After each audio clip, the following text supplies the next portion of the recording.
What's good, family? Welcome back to another episode of the Listen Man Show.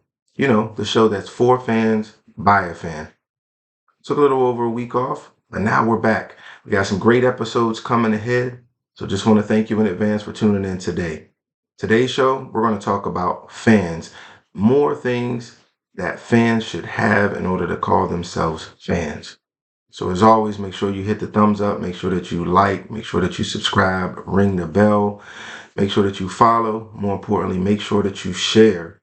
Please share with any and everybody who loves sports and want to make the fans' voice the loudest voice that's out there.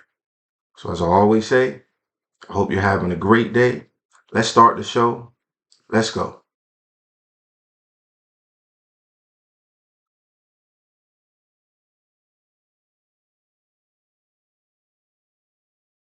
Okay, my Listen Man family.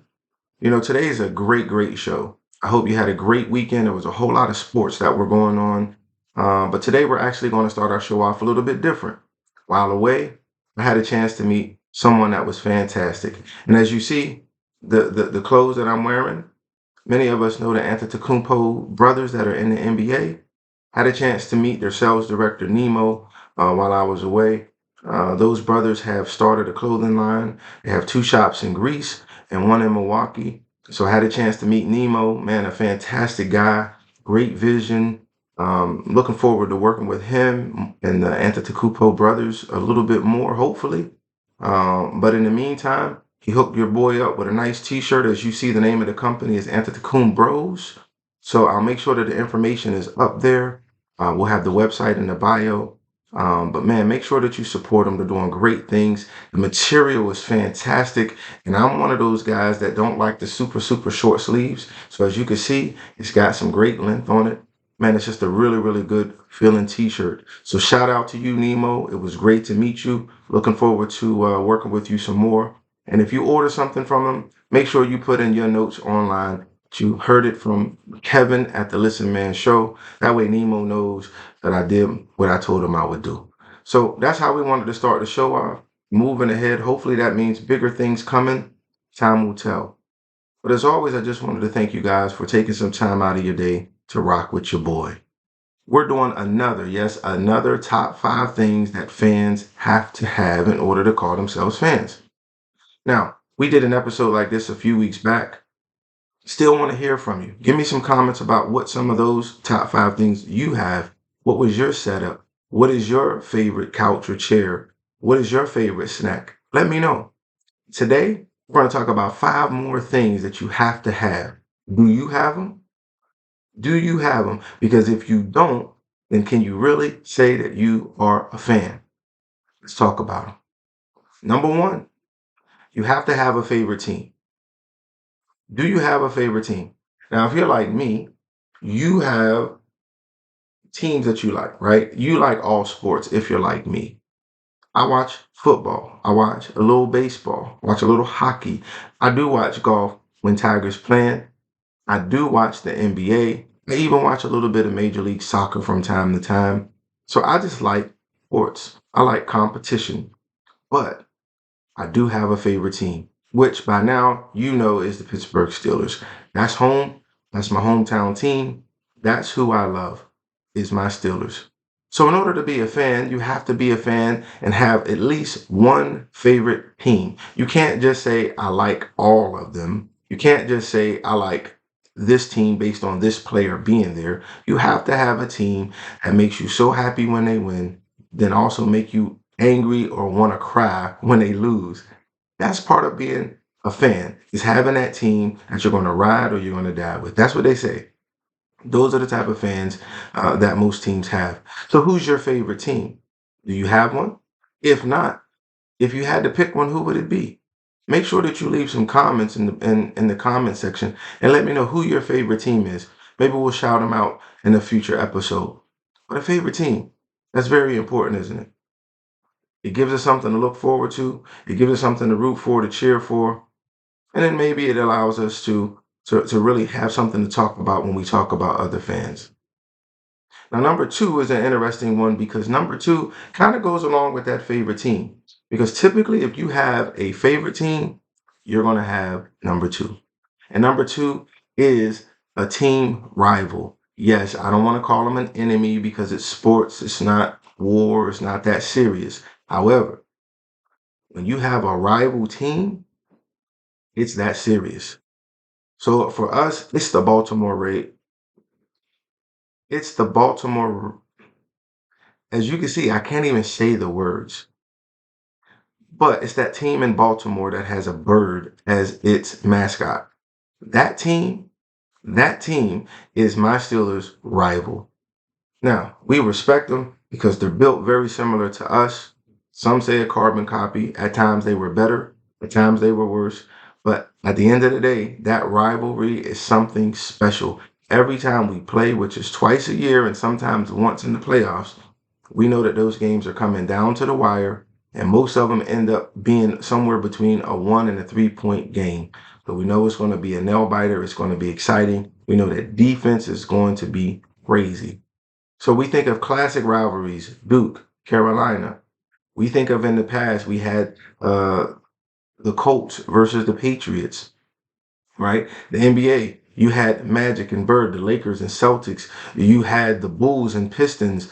You always needed that team that you had to compete against, and it always made all the difference competition wise when you played against them. So, who is your team's rival? Let me know. Leave a comment. Tell me what you think about the rival. Why do you feel that they are the rival to your team? This will be pretty interesting because sometimes I've learned talking to fans that who they view as their rival sometimes isn't really what everybody else considers a rival, but for them it is, right? Some in North Carolina say that it's Carolina Duke, whereas others have said it's Carolina and NC State, or it's Duke and NC State. So just based on your perspective as a fan determines who exactly your rival is. So you got to have a team rivalry, right? That's huge for a fan. That's also motivation for us. It's what allows us to really get geared up. It's what allows us to get our emotions high when we know we're about to play against our rival. We want to see our team do well, and it just adds a little something extra to it. So that's number two. Number three, your favorite sports movie. Ooh, now this is a loaded one, isn't it? What's your favorite sports movie? Every fan has to have that one movie that no matter how many times you've seen it, if it's on TV, you're going to stop and you're going to watch at least some of it, depending on the time that you have. But if you're not really doing anything, you're going to sit down and you're going to finish it. Now, for me, I'm going to give you my top three sports movies. For me, number one is going to be Remember the Titans. It doesn't matter how many times I've seen it. If it's on TV, I'm going to stop and I'm going to watch it. I know all the words, all the punchlines. It just was a fantastic movie. It was put together fantastically. I love everything about it. And I use those phrases today, right? We can use them. Petey, hold on to that ball. No fun, sir. Attitude, respect, leadership.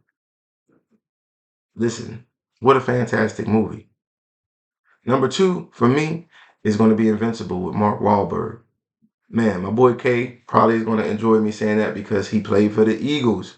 So it's the story of this man whose wife left him, basically tells him he's no good, and then he ends up trying out for the Philadelphia Eagles. If you haven't seen it, make sure you go check it out. It's another one that just has heart in it, man. It just is a great feel good story. And it really, to me, encompasses all of us, right? All trying our best to do something good, right? We're trying to do something that we love to do, and we're trying to make the most of it.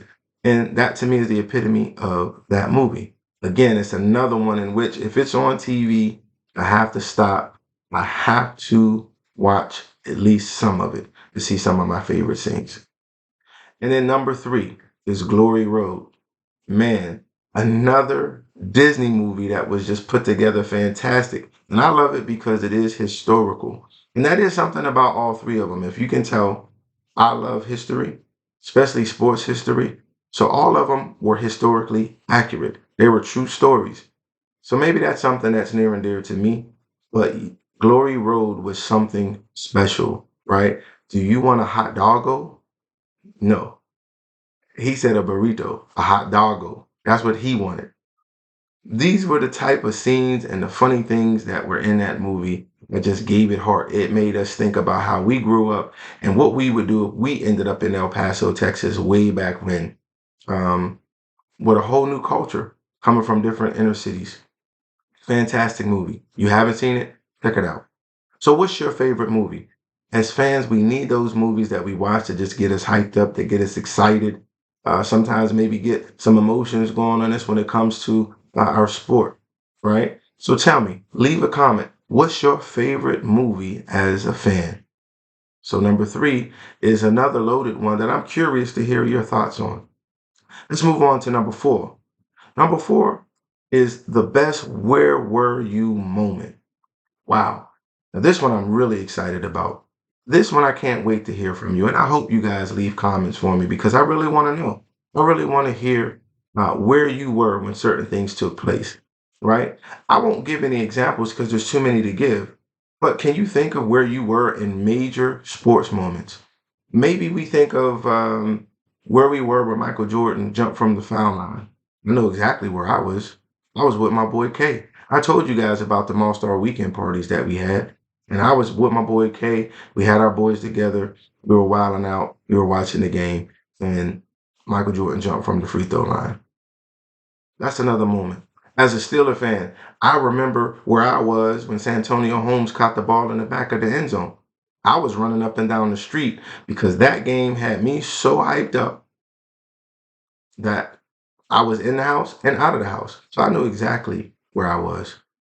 So think about it. Moments like that in sports, where were you? Can you remember where you were? Can you remember what you had on? What you were eating? All of those things come from those best where were you moments where we can pinpoint exactly what we were doing in that moment to where our team or a team that made history did something incredible and we happen to be there to watch it or witness it. That's what makes us fanatics, as they call fans. Not in a bad way, but we're just fans of the moment, of the sport. And that's the beautiful aspect of sports is that it touches us in a way, our lives, to where we can remember exactly where we were. So what's your best where you were moment? I want to know. I really do. I think it'll be interesting to see and hear from you as to where you were and what some of those moments were for you. Now, the last one, number five. Number five is near and dear to my heart. Number five is you have to have a barbecue grill.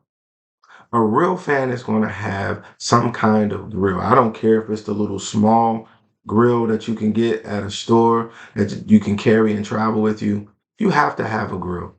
Now, what we're not going to do here on the Listen Man show is we're not going to debate charcoal versus gas.